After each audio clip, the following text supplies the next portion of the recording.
Yay, let's do it.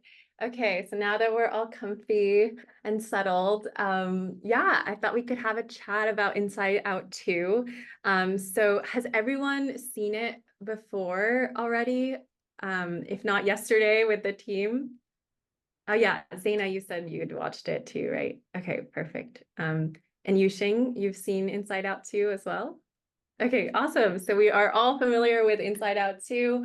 And I just thought it would be really fun to reflect on a few questions. And before we dive in, I wanted to provide like a very high level kind of framing for how the movie talks about emotions, because as many of you know, did a lot of research in affective science for my PhD. So what's really interesting about Inside Out 2 is currently in affective science, there's a very spirited and ongoing debate going on about how emotions are organized. This framing where there's like separate discrete emotions is one way to understand emotions. This is Ekman's basic emotions theory. So usually there's 6 emotions. So they covered most of them. There's happiness, which I think is captured by joy, and then sadness, anger, disgust, and fear, as you can see like down below here.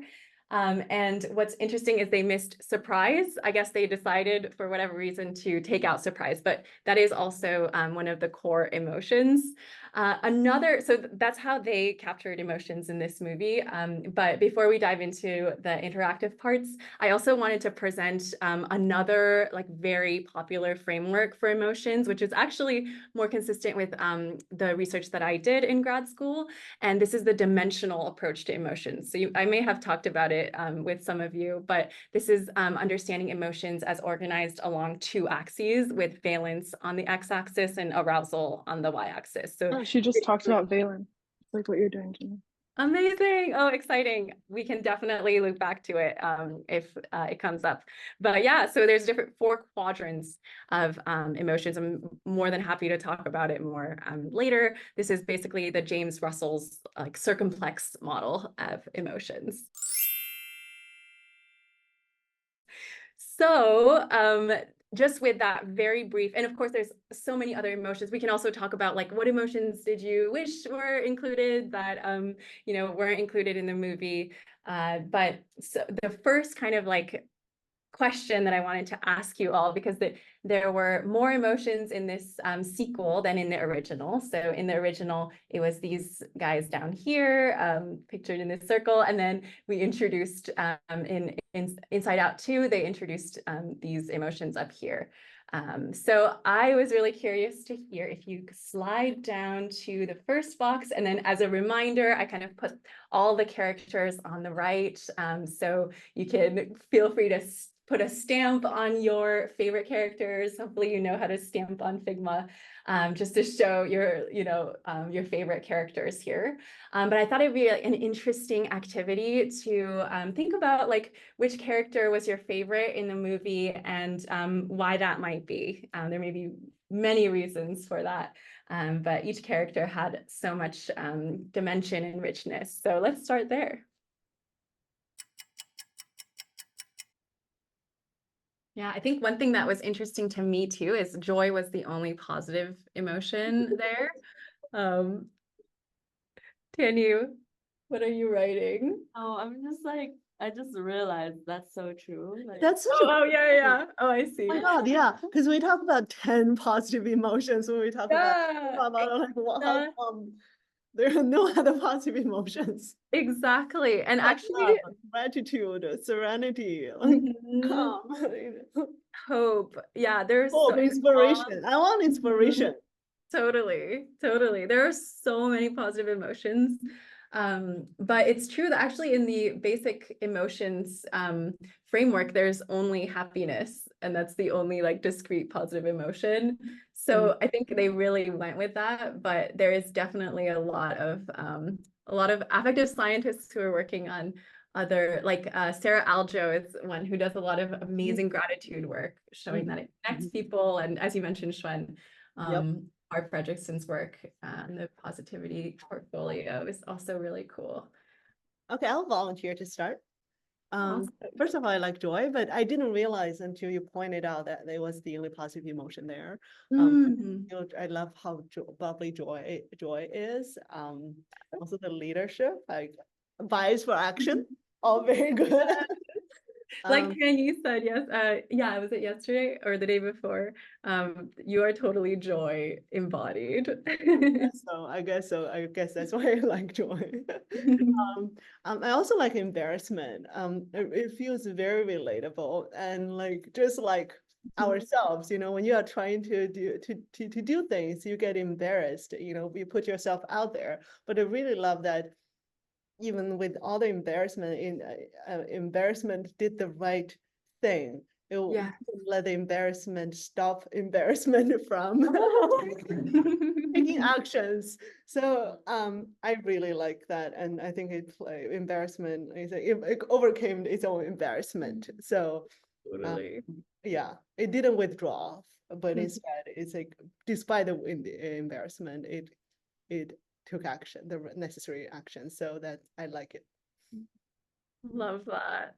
Yeah, that was really sweet. I can share next. Something I realized about my favorite character, they're all like introverted, introverted emotions. But then also has some level of kindness within their behaviors and choices. And like for example, the sadness, like it's always like negative, but then at many time it's also the one who is more calm and trying to fix things. And then also it's just like the sadness actually gets really brief when the team actually needs her, and she just like within all of those negativity, there is something underneath that negativity that's always like aim for kindness and more, and Amazing. even like sometimes with wisdoms. It definitely feels like joy. I'm like, I'm so tired today. Yes, and then, for embarrassment, I feel like it's a similar reason. Like in the movie, embarrassment was the only character that end up like supporting the original emotions in the group. Different from like anxiety, oftentimes triggers this kind of like self-reflection-ish kind of feeling. Interesting. In people in those characters' behavior, and that was like something that I definitely resonate and also enjoy looking. I feel like that might be why I'm like choosing those characters. That's it. I felt that too. It's amazing how actually the movie does such an amazing job of showing the role of each emotion and how they're all trying their best to protect Riley. So I chose anxiety with an honorable mention to nostalgia. Oh my god, the emoji. Okay. So yeah, as soon as anxiety was introduced, I was actually pleasantly surprised because I was like, wow, a Disney movie, and they're actually, it's not all sunshine and rainbows. They're actually going to address like a realistic emotion. Not that the others weren't realistic, but so yeah, I was like pleasantly surprised, and I was instantly hooked. I was interested in seeing like how they're gonna address and tackle this, and I thought they captured it like very well. Since anxiety is like nowadays like a very realistic, relatable emotion. I was really glad that they included it, despite all the trouble anxiety caused throughout the movie. Mhm.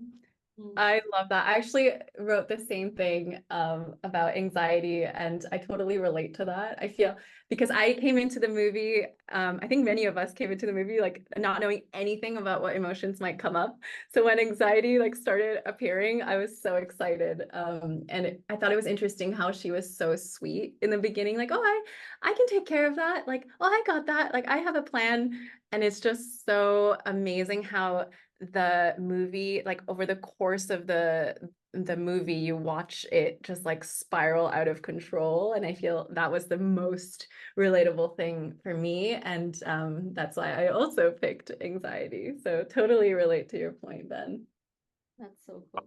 Well, one extra thing that I also noticed is like I've talked to a lot of people who have personally experienced anxiety, and as a result of experiencing a huge amount of stress, anxiety that makes their whole mental health situation unholdable, like in the sense, they also end up changing themselves dramatically, like after those amount of stress. And it was also caused by like this kind of moment of collapse where they were like, I just can't hold it anymore. I need to make changes. So a lot of time, those moments also caused very positive changes in people's behavior, which in the movie actually happens to Riley as well. So that's like another very interesting thing that I can definitely feel, and it was realistic in comparing with what happened to people's real life. I think one thing that we talked a little bit about after leaving the theater was how like it was interesting that all the emotions kind of had their own emotions. Oh, yeah. That's very meta. Infinite layers. Yes, the infinite layers of emotions. But like for embarrassment, like embarrassment has like kind of its own like internal struggle of who should I be helping? Sometimes like is the one that trapped the old emotions in like the jar, but then it's also now like helping sadness. And like just kind of seeing the ways that emotions can be like nuanced, of like that you can have like happiness that can sometimes like turn a little sad, or sadness that can turn a little, or I guess like I'm trying to think of specific examples, but yeah, like how emotions aren't just like individual levers that like you're happy or you're not, that like they all kind of intermingle, Totally. and, like are woven together. Yeah, and in really like relation to that, one of my favorite parts was like when anxiety was like going around, and then I think fear was like, oh, we're gonna be friends. Interestingly, a lot of researchers would actually place anxiety under fear. Yeah, I was Like, wondering about it. Why are they category. two separate emotions? Yeah, but it is true. I think fear is like a general category. I see. But in the movie, it's like, oh, it's like a thing you can see. And then anxiety is like the things you can't, protecting Riley from the things that she can't see. I just realized that the way that they design embarrassment, which in the beginning I thought, oh, this is being kind, but it's actually not, because embarrassment happens when you care about other people. Like that's when embarrassment happens. And then if you talk about anxiety, it's happening when it's predicting different kind of potential future risks and stuff like that. So their logic of their behavior actually makes so much sense. Yeah. Totally. And actually, it's like such a genius move too, to include these, because the whole change that Riley's going through is like a friendship island is like dominating, and it's like such a clear representation of when teens are like super, super aware of their peers. And like, I love this scene where it was like analyzing the friend in the car, analyzing like the eyebrows and the movements, and like, oh no, they're, what are they thinking? So all of these emotions actually that they added, anxiety, ennui, embarrassment, and envy, are all like social, much more social emotions. So I thought that was like a brilliant, I mean, they clearly thought a lot about it and had great scientific advisors, but that's a really cool, I love all the emotions so much. It's hard to choose. My first thought was also ennui. I loved the like humor behind, and just like the way that it had its own way to control the panel. I'm curious about like if there's any scientific thought behind that. Like they're all working together on that one control board, and then Ennui's like over there on the couch on its phone. Like, and like I think it's kind of maybe an ode to how like teenagers in the most random moments will just be like, like suddenly, how was your day at school? Good. And it's just like this totally separate, it doesn't feel as intertwined with the other emotions, maybe. I don't know if I should analyze it too much, but yeah. No, Sunday, you're totally right. I mean, I think what's brilliant is like it's so thoughtful. It's like, because it's disconnection, like part of ennui as an emotion is like you're disconnected, right, emotionally from like what's going on. And I think that was represented so like brilliantly by this like console, and it's like literally disconnected from the rest of the emotions, which is And really because of your phone, you can do it. the interesting thing is, she's also the one with the most advanced technology. It's like before board, you explore other things, and then you become a better learner because you're curious about other things. So I guess the opposite side can be curiosity. Yeah, we Totally. it's the opposite of curiosity. Yeah, but I think it's like really cool because sometimes emotions can be messengers, and like ennui could lead you to be more creative or lead you to explore something that you might not have otherwise. Wait, Julie, I saw you have two tiny stickers on Ennui. Like, can you tell me a bit more about this? Yeah, I think like I mean, obviously the like surface level reason is I love the big eyes. This is actually my stamp. For those who don't know, Tianyi designed my stamp and it has the same big eyes because I think they're really cute. But just like on a deeper level too, I feel like envy is just such a teenage emotion. Like I feel, you know, when you're at least when I remember when I was a teenager, it was like especially salient, like what are the cool girls doing? Or like, what are my peers doing? I'm constantly kind of like assessing myself. And I think that feeds into the anxiety. So I just thought that was kind of relatable and something that I think like people deal with beyond teenage life, just like social comparison. Yeah, I think social comparison is huge even when I was in grad school. Totally. Yeah, All the sure. You have time. a really like deep story about that, right? Sure. So it's my someone from my class, because social comparison, one rule is like you compare to people who are close to you in some way, not necessarily emotionally, but like people in the same circumstances. So I certainly compared to another classmate who graduated from the same class and doing her PhD in a different program at a different school. And she published her first author paper in Science when we were both fifth-year PhD students. And Science is like the biggest journal out there. And I lost sleep for 2 nights. I'm like, what the heck? For the entire weekend, like, what the heck am I doing in my life? Like, look at her, she's publishing Science. Anyway, so social comparison. I think surrounded, I think that's also a very true experience for lots of students, you know, especially in, you know, these very competitive and very prestigious schools. You know, you are used to being the best student, and then suddenly you are no more the best student, and like you compare yourself to other people. I'm like, yeah. After this, I had what was your biggest takeaway from the movie? All right. I think most of us are done. So, biggest takeaway. Who would like to start? I can go. I think my favorite scene was probably when they've done the whole journey to bring back Riley's sense of self, and it's so important that she has this like I'm a good person uh as like that's the only kind of aspect of who she was when she was younger. Where then like after they put it back in place, Joa kind of realized that like this other more complex uh sense of self was like coming up through like the belief system. And then she kind of removed the old one, allowed the new final sense of self to like be created. And just like that imagery of how like a full person is like a combination of all these different things, and like good and bad. Something that like my parents always remind me of is like, like you have to, when you like meet someone, both like for yourself and when you have people in your life, like you have to like take them for all that they are, because like they only come in this one package. Like to truly be themselves, they have to have like good and bad in them. So it's just like people are complicated and not just one thing. And then like that's like kind of what makes us human. I love that point. I like it makes me think of that final scene when all the emotions are hugging Riley's complete sense of self. And like, I think I like cried the most during that scene.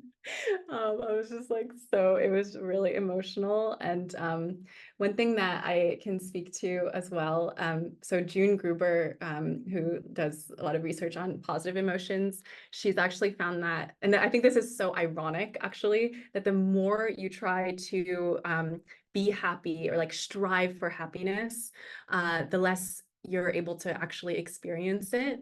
And it's like associated with a lot of negative consequences. So I think that's like kind of it speaks to the importance of like what she would call emo diversity, or having like all of these different experiences like inform who you are, and like appreciating each of them as they are. It's hard to do. I think in the US especially, this is work in our lab, like in the US, it's like so much emphasis on positivity and avoiding negativity. I think that's exactly what Joy is doing in the beginning, like when she suppresses all the negative emotions and she just like throws them into that little like funnel and just gets rid of them. I think that's exactly like the pressure that we kind of put on ourselves, especially if like our society has those expectations. So it's kind of counterintuitive, ironically. I can add on. I completely agree with everything Justin was saying, and my parents also say the same thing to me all the time. And I put like a quote at the end of my sticky note that's a Walt Whitman quote that I like have on a poster in my wall, which is, "Do I contradict myself? Very well, then I contradict myself. I'm large, I contain multitudes." I really like that because I feel like it's a reminder to me that like we are so many different things and each one of them is valuable, which is like kind of the whole point of the movie. And especially like that part when anxiety like falls down and looks around and was like, "I'm sorry, like I was just trying to help." Oh my God, I started bawling my eyes out. Yeah, me too. Even and also the fact that like all of the other positive emotions were getting really annoyed with anxiety felt like also kind of a part of it, where it's like even those emotions that you feel like are really negative and bringing you down or whatever, like they're a part of you and they do matter and they can be helpful. And yeah, so I really like that. Yeah, that was beautiful. Totally agree. Yeah, I think continuing the thread, I think I also really love the self-acceptance. I think that's the most powerful message I got from the movie towards the end. And I also cried a lot when it was, I think it's like, yes, that's all me, and I accept that. And and I also at the beginning, I think what's brilliant about that scene, all the playing different like tunes of your self-identity. I think since the beginning I was like, oh, I knew they were gonna make a big deal out of it because it's self-identity. And self-identity is a very important topic in social psychology. So, it's how we perceive ourselves. So I really love how they make it front and center. Like last time was just emotions, and this time they make self and identity the thing that hold everything together, and that thing that can evolve, the thing that you can lose and then you regain, but it's actually a better version. So I really love that. Absolutely. I think one thing to extend on a lot of things we have already talked about is this kind of like double side of positive and negative contribution in all emotions. It's not only just negative emotions, but also positive emotion. Like in the very beginning, Joy was the character where it's surprised at all other emotions, but then on the other side, it also like make people ignore their own needs in a sense, while other kind of like negative emotions, sometimes it feels pretty bad in the beginning, but then in the end, it also help you to like regain or realize yourself, or like finding like different aspects in your life. I just wanted to say that this is such a great point. And I think like a lot of there's a lot of work on like balancing negative with positive, like Barbara Fredrickson's work. But then there's also like June Gruber has done like a lot of really cool research on like what happens if you feel too much positive emotion. So it's like exactly what you said, Tianyi, like it's just, it's all about the balance, because she finds that if you're like too extreme on just like constantly feeling positive, then there's like negative consequences, like increased risk taking, reduced empathy for others, which actually they do a really good job of. I think in the first movie, where sadness, the whole role of sadness is like empathizing with others. I think there was like a little bit of that in this one as well. But I think that's such a great point, and it's all about the balancing of all of. Although the nerd in me comes out, it's like you can also empathize with other people's positive emotions. Totally. Yeah, and I don't remember if they showed that in the first movie. I mean, it's definitely reflected in Joy's character in a sense, like the behavior, and then you realize how much Joy has grown like since the first movie, where it becomes more like just like has growth in Joy in a sense. Oh, I just thought of like what I was missing. It was when I think Julie mentioned that how the Friendship Island was that Julie, like Friendship Island was the biggest.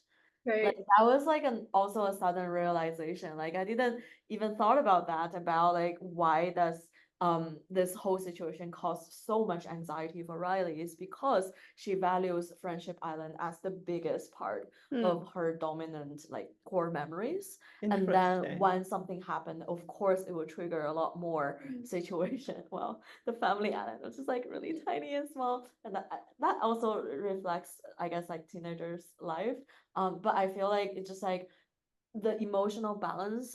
It's also you also like has some kind of like correlation with what you value in your life. That's also like you might want to like some people, like my previous Google mentor actually told me that you don't want to put too much into your work. Otherwise, if there's anything negative happen to your work, you don't have control over, and then you will feel very unhappy. Therefore, you need to find a fine balance between your habits, your life. That's what he called work-life balance. So it's just like it makes me think about the island. It's like you definitely don't want to have like big island as the only dominant thing. Otherwise, like when certain thing collapse that you cannot control, it could also make really negative impact to people's life. Interesting. The nerd of me would say this is called, Julie, you probably know the phrase, self-hindering. Just like self-handicapping. This behavior, right. self-handicapping. It's like if you don't try hard, then your self-image will be protected, because it's not because I'm bad. It's like I didn't try hard, but like that's definitely not what he meant. Like I think what he was trying to say is don't make work the only important thing in your life. That's a good point. Yeah. I actually love that, Tianyi, because I think it is true, like reflecting back on the things, you know, when you like pluck the string of the self-concept, and it was like, if I don't perform like really well, I won't have any friends, or like it was always about like that the end result was a social, and the friends. I feel like it is, and it for me, Xuan, the thing that it brought up for me was like catastrophizing, just like how quickly part of anxiety, it's like when you just like catastrophize, which is like make things like so extreme, like the if I don't do this, then the consequences are just like so dire.